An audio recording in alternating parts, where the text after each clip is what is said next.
Vous savez, en trading, il y a souvent un moment très précis où le marché peut à tout moment basculer, un moment où le prix est vraiment décisionnel. Soit ça continue, soit ça rejette en force. Et c'est associé également dans les concepts SMC ICT à quelque chose de bien particulier.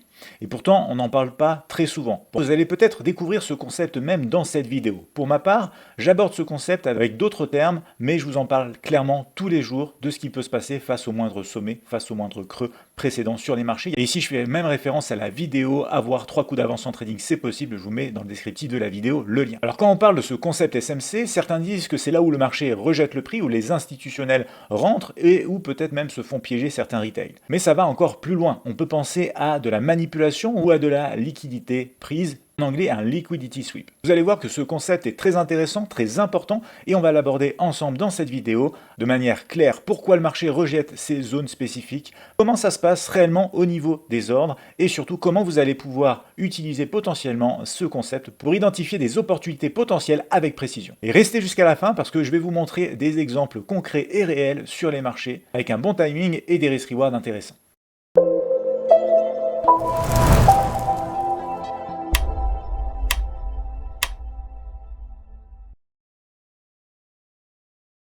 Bonjour à tous et bienvenue dans cette vidéo, c'est Jérémy Delsol, trader et investisseur, et aujourd'hui on va parler du concept du rejection block. Il faut savoir que le marché est en permanence en train de chercher de la liquidité. Au-dessus des highs, au-dessus des lows, c'est des zones de liquidité potentielles. Je rappelle que sur les marchés CFD, on étudie le comportement du prix, donc on ne peut que supposer qu'au-dessus de ces sommets ou de ces creux, on a de la liquidité. On n'a pas l'order book, on n'a pas du coup les data, l'order flow même du marché pour pouvoir l'identifier. Donc on doit faire fonction d'autres moyens, d'autres dérivés. Et les marchés vont fonctionner de la même manière. Il va chercher la liquidité par le haut, par le bas, créant des impulsions, créant de la structure qui va se retrouver parfois justement piégée, parfois cassée.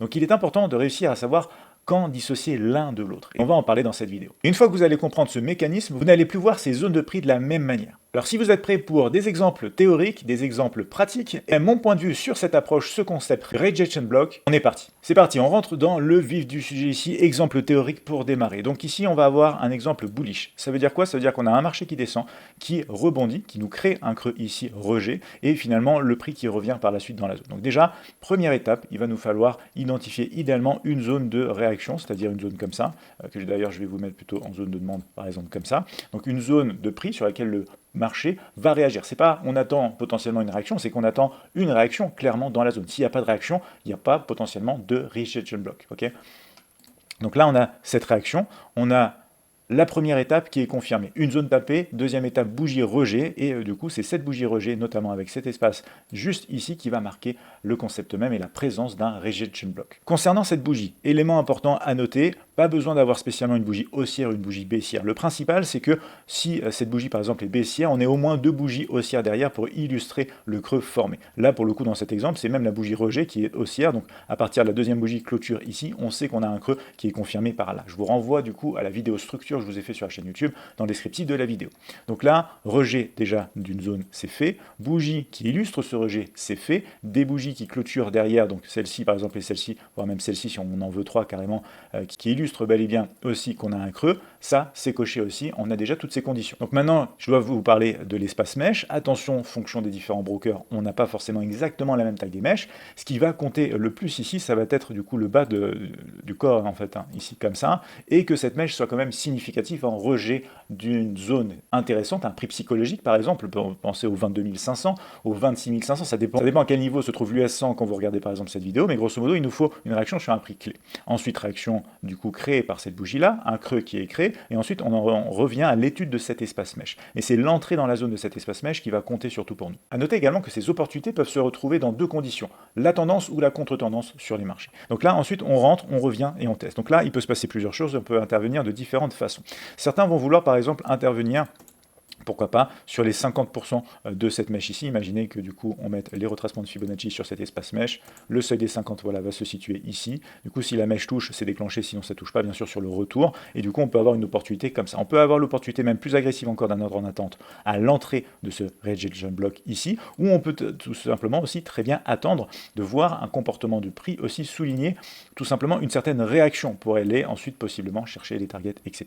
Donc ça, on va en parler après, bien sûr, parce qu'on aura des exemples concrets sur sur l'US 100 et notamment le Gold. Mais avant ça, je veux souligner un point important. Qu'est-ce qui se passe exactement en termes d'ordre quand on en vient au test de cette zone? En fait, ce qui se passe quand on en revient au test de cette mèche ici, c'est qu'on va avoir une contrepartie massive qui va se créer. On va avoir des vendeurs ici qui vont avoir leurs ordres agressifs qui vont se retrouver être absorbés. On va être dans une zone où on va avoir aussi des buy limits et même des prises de profit. Donc tout ça, ça va créer une certaine liquidité dans cette zone. Comme je mentionne souvent dans les matinales Admiral sur la chaîne YouTube, tous les matins de 8h30 à 10h, chaque sommet, chaque creux est essentiel et peut constituer 3 scénarios. Pareil, vidéo complète dans le descriptif ici, mais grosso modo, on va avoir soit une réaction justement relativement propre, soit moins propre, où on cassera un petit peu pour mieux être en respect de la zone, soit on va même être capable de breaker et de partir plus bas. Donc c'est là où ça va vraiment être important et se décider. Donc dans le concept du rejection block, on va rester dans un espace ici autour de cette mèche, idéalement en respect bien évidemment. Donc respect par aussi un autre rejet ou le prix qui se retourne, etc.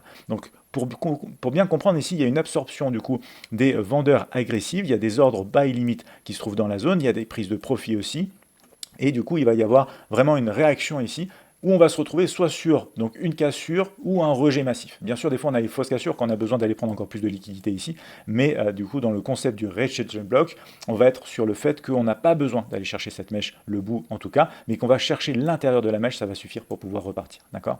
Donc ça, c'est le comportement, exactement ce qui se passera dans la zone, idéalement, pour avoir un beau rejection block. Donc une fois que les vendeurs dans la zone sont épuisés, c'est les acheteurs qui prennent la main et la réaction qui se fait. Et dernier élément qui peut expliquer aussi, par exemple, pourquoi ça peut se passer comme ça, on va avoir aussi des traders qui vont utiliser par exemple des lignes de tendance, ils vont essayer par exemple de shorter ici, donc pour prendre des positions vendeuses, il faut une contrepartie, il y en a qui vont acheter par là aussi, et ça va permettre aussi la réaction. Bon, il y a plein de possibilités, de scénarios divers et variés qui seront là et qui seront bien évidemment possibles à étudier, mais en tout cas le retest de cette mèche est très important ici. On passe maintenant sur un exemple baissier, donc là dans l'autre sens bien évidemment, on a le marché qui monte, comme ça, on arrive, une bougie rejet qui doit former ici tout simplement un sommet, donc c'est-à-dire qu'il faut au moins une bougie baissière, 2 bougies baissières selon la vidéo structure, le tout face à une zone de réaction, que je vais vous mettre ici par exemple en zone de supply, donc order block bearish par exemple, comme ça. Donc réaction par ici, création du sommet, peu importe la couleur ici, du moment qu'on a un sommet confirmé. Donc si, une fois de plus, cette bougie aurait été, par exemple, haussière, il nous aurait fallu 2 bougies baissières derrière pour confirmer que c'est bel et bien un sommet. Et ensuite, on regarde ce qui se passe à l'entrée ici de cette mèche, tout simplement par là, le retest qui vient et qui se fait. D'accord? Donc dans toute cette zone ici par rapport à cette mèche, c'est la zone rejection block qui peut être utilisée pour justement ensuite intervenir sur le marché, soit de manière agressive, comme je vous le disais tout à l'heure, par exemple, avec l'entrée directement du coup à l'entrée, c'est le cas de le dire, de cette zone rejection block, soit du coup au 50% par exemple de la mèche, on verra si c'est touché ou pas, soit on attend tout simplement que le marché peut être à l'intérieur, d'ailleurs imaginons que ce soit du 5 minutes, imaginons que ce graphique 5 minutes du coup nous montre un retracement là, en 1 minute on peut avoir des choses qui se préparent, un double top, on peut avoir par exemple du coup une cassure avec un fair value gap, on peut avoir plusieurs choses ici qui nous permettent en fin de compte derrière de profiter de la baisse, ça c'est différent et varié pour chacun selon la stratégie que vous voulez utiliser. Mais le concept est clairement le même et dans ici le mécanisme exact, on va avoir quoi ici? On va avoir une contrepartie massive une fois de plus, des achats agressifs qui vont être absorbés, des sels limites qui vont se trouver ici, certains qui vont même vouloir acheter parce qu'on aurait par exemple une oblique, etc. Tout ce monde-là, en tout cas au niveau des ordres agressifs qui va se faire piéger et qui va se faire absorber par des ordres opposés, c'est-à-dire des ventes qui vont être passives et une fois que les acheteurs sont épuisés, eh bien c'est les vendeurs qui vont prendre le contrôle et qui vont permettre du coup idéalement un rejet confirmé de la zone et on repartira plus bas sur des tests de creux. Donc avant d'aller plus loin, on résume. Il nous faut en première étape le test d'une zone. Deuxième étape, il nous faut une bougie réaction rejet mèche depuis cette zone. Il nous faut marquer un sommet également ou un creux, fonction que ce soit un scénario haussier ou baissier, bien sûr. Peu importe la couleur de la bougie qui crée cette bougie rejet, c'est pas important. Et on peut trouver ces opportunités dans la tendance comme dans la contre-tendance. Allez, maintenant on part sur les graphiques directement sur l'US 100 pour des exemples concrets. Et on est sur l'US 100 ici en graphique 15 minutes. On va voir et on va étudier un espace mèche ici présent qui pourrait être du coup interprété sur les marchés comme un rejection block dans un marché qui commence à être baissier. On va voir comment le marché se développe courant de la journée. Là, on va avoir une autre zone qui se crée avec un espace mèche ici aussi déjà présent. Ça se crée courant de la séance européenne. Alors là, on est quand même bien sûr sur l'US 100, donc idéalement, on va attendre du coup un peu plus que le marché se développe et arriver sur l'open. Vous voyez qu'arriver sur l'open, à 15h45, on vient sur le toucher et on va taper la zone. Donc là, on va revenir juste sur ce morceau direct parce que c'est un test immédiat de la bougie ici rejet. Alors on constitue un sommet parce qu'une fois de plus on a ce que je vous disais tout à l'heure, une bougie rouge qui suit derrière, par exemple celle-ci je vais vous la mettre comme ça, voilà, celle-ci et ensuite celle-ci. Donc on sait que ici c'est un sommet avéré. On sait qu'on est sur quel niveau de prix? On est sur les 25 000, du coup 150, et un prix psychologique en plus d'une réaction mèche-rejet. Alors, elle n'est pas énorme cette réaction mèche-rejet, je suis d'accord, mais l'important aussi, c'est le cumul du prix psychologique, c'est ensuite que le prix revienne et voir la réaction du prix dans la zone, d'accord? Donc là maintenant, on va pouvoir descendre par exemple en M1, et on va voir le détail de la réaction directement dans la zone. Donc vous voyez qu'on travaille la zone, c'est une clôture M1, mais l'idée c'est de ne pas voir de clôture par rapport à cette zone sur le graphique sur lequel on l'a dessiné. Donc là, on ira vérifier, mais vous allez voir que le 15-8 normalement n'est pas cassé, c'est juste une clôture d'une bougie M1. Donc là, on commence à rejeter, et là on a la clôture de ces bougies, par exemple deux bougies baissières qui illustrent un sommet. Ça peut être au niveau du price action, la toute première indication, par exemple pour un setup vendeur ici, où on va se placer donc légèrement au-dessus parce que c'est un rejection block, pardon, donc on n'est pas censé aller bien au-delà, et on va pouvoir penser à la structure, ne serait-ce qu'ici, ce qu'on a. Le dernier creux, il est où? Alors, si je regarde ici, j'ai l'impression que cette bougie-là, elle est haussière, donc j'ai pas un vrai creux ici. Selon toujours pareil la vidéo structure, si on en vient à l'attente du retest du creux précédent juste sur ce graphique-là, voilà ce que ça va donner. On va avoir ici un peu d'hésitation, ça hésite, et en fin de compte, on y va pour un ratio à quasi x3. Donc ce ratio ici, x3, il est intéressant parce que on ne se base pas sur une target, par exemple, présente sur le 15 minutes parce que c'est un rejection block 15 minutes. On utilise le rejection block 15 minutes pour ensuite aller voir sur un graphique M1 ce qui se passe et targeter du coup un point logique M1 également. Comme ça, on essaye d'augmenter nos probabilités de succès, d'accord? Donc à partir de là, vous voyez qu'on a la réaction. Si la bougie directement ici, qui nous permet en fait d'illustrer concrètement directement que ça, c'est bel et bien un sommet confirmé dans la zone en rejet, on ne veut pas prendre ça comme opportunité. On peut attendre aussi le pullback. On a un pullback ici avec une bougie par là. Limite, ensuite, on peut mettre juste au-dessus ou juste là. Et vous voyez qu'on en vient à 1,26 aussi. Et c'est un scénario plus, on va dire, un peu conservateur, même si on n'en vient pas à un change of character ou MSS ici, Market Structure Shift, à ce moment-là.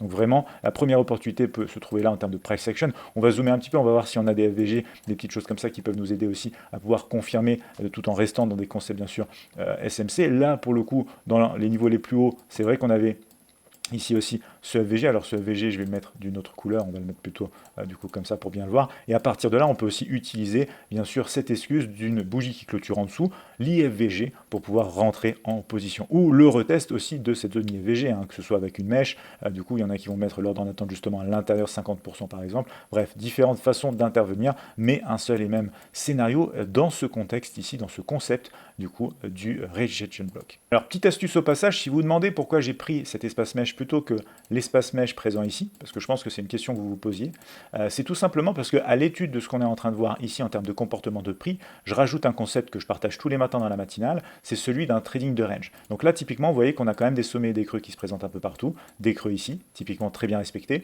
un sommet là, mais ensuite plus des sommets plus petits ici. Et dans le concept de trading de range, ce que je vous enseigne dans la vidéo aussi autour du trading de range, qui est présent dans le descriptif de la vidéo, c'est du coup les zones de fausse cassure autour du trading de range. Donc là, on a deux concepts assez intéressants et importants ensemble, cet espace mèche associé à une zone de fausse cassure dans un trading de range ici qui prend place pour une fausse cassure réintégration. Donc si vous nous suivez dans la matinale Mirage, de temps en temps je vous montre des exemples de trading comme ça, là c'en est un exemple parfait. Alors un autre exemple, toujours sur un graphique 15 minutes de l'US 100, on va aller voir ce qui se passe proche de l'open ici, mais vous voyez qu'on a déjà une bougie ici mèche intéressant, on va noter cet espace mèche ici, on va voir si du coup on a un niveau en particulier, alors je vais déjà changer la couleur bien sûr, quand même ici, mettre ça en zone de demande comme ça, donc là on va voir si on a un niveau prix psychologique, les 24 625 pour moi c'est quand même un prix psychologique l'air de rien, vous voyez que le prix revient rapidement, donc là on peut rajouter un petit peu aussi le concept de l'order block bien évidemment, en plus de la zone rejection block, puisque là on est dans un marché qui est déjà de 1 en tendance, cette dernière baisse avant la hausse nous permet de casser la structure précédente qui se trouve ici, et du coup retour dans la zone, d'accord, donc là on a deux concepts en un, et donc maintenant on peut descendre en une minute, voir comment du coup le marché réagit ici, vous voyez qu'on a des mèches qui veulent donner poursuite à la baisse, et pour autant de l'autre côté on commence à s'essouffler, donc là si on avance un petit peu, on va voir qu'à un moment donné, on a un creux qui est réellement créé, comme je vous le disais tout à l'heure par rapport à la structure, c'est-à-dire qu'on a une bougie bleue, ce qui nous permet de voir un réel creux créé dans la zone, ce qui peut être la toute première partie ici du trade par rapport à ça. Donc pareil, le stop loss en dessous. Là, on a directement pas un sommet concret, puisqu'il nous faut deux bougies, vous vous rappelez. Donc là, c'est pareil, on pourrait aller rechercher du coup la partie supérieure, et on va voir si c'est atteint. Mais grosso modo, ce qui va se passer ici, c'est que là, c'est un trade agressif. On va voir si les prochaines bougies permettent du coup d'ailleurs quelque chose de mieux. Et vous voyez que d'ailleurs, ça passe pas. Premier trades perdants dans cette opportunité. Comment ça se présente quand on est face à ce genre de choses? Tous les trades qu'on va prendre ne sont pas forcément des trades gagnants, et c'est important de le souligner. Donc là, ensuite, on va voir si on a une autre opportunité. On a du coup juste été chercher rapidement ici. Alors, c'est pas un sweep en mèche, mais on a quand même la formation d'un double creux qui se présente ici, et du coup, on a l'opportunité aussi de voir encore ce scénario être du coup valide. Donc à partir de là, hop, pareil, je remets tout ça en place, avec cette fois-ci comme confirmation, il y a le début d'un double creux, et cette belle bougie, en fait, bleue, haussière, qui vient clôturer au-dessus des deux bougies précédentes. En soi, sur du price action, c'est une information, comme quoi quand même, on a une indication d'un shift ici possible, et de plus de hausse à venir. Donc là, ça se développe ensuite, on va voir ça monte, ça revient sur le point d'entrée.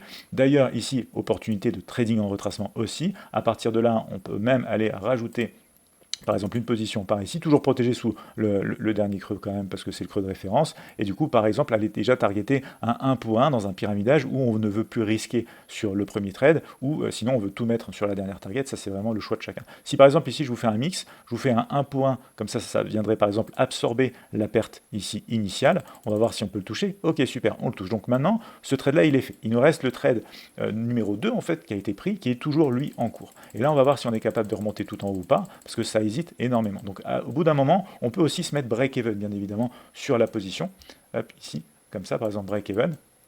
Et laisser courir aussi, du coup, la position pour voir qu'est-ce qui va pouvoir se passer, parce qu'on n'est jamais à l'abri, bien sûr, que le prix revienne tester ensuite en bas. Donc là, hop, vous voyez, on a du mal à monter, et du coup ça hésite énormément, donc là ça va sortir, voilà, break-even. Donc là en gros on aurait eu un trade perdant, un break-even et un trade gagnant. Donc on serait à 0, d'accord? Si on repart maintenant sur le 15 minutes, on va aller voir ce qui se passe sur le 15 minutes, et sur le 15 minutes, ce qui est intéressant, eh bien c'est qu'on a créé un range, une fois de plus. Comme je vous l'ai montré tout à l'heure, on a du coup des sommets ici qui sont relativement égaux, et on a des creux qui sont relativement égaux ici aussi dans cette zone. Donc là, je peux établir en fin de compte un range comme ça.